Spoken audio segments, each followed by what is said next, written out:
ụwa m, ụkwụ ji agụ mgbada bịa ya ụgwọ, agbọghọ ara juru obi bụzi echiche n'aka na-akpagharị.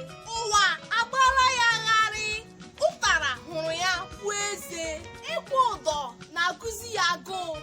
Ahịa ọ tụrụ ụwa abụghị ihe ọ zụtara ya. Ndị enyi ya niile agbafeela ya n'ọsọ a ha kpọrọ ndụ. Agbanyeghị ọnụ niile o toro, ọ hụla na ụda akị ilu abụghị ụtọ ya.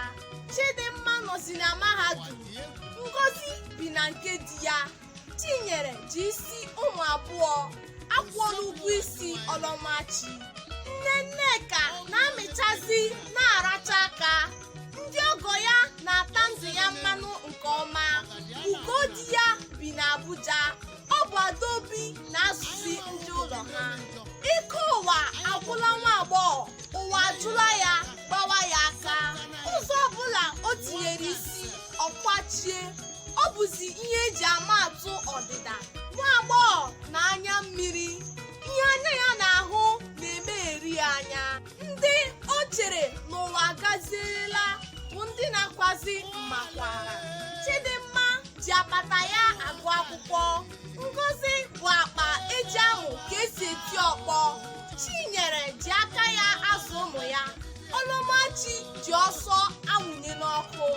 Nkwanye ka akwanyere Nneka na di akwụna Ugodi ya na-agba na Abuja, di Adaobi tinyere aka n'ihe ọjọọ.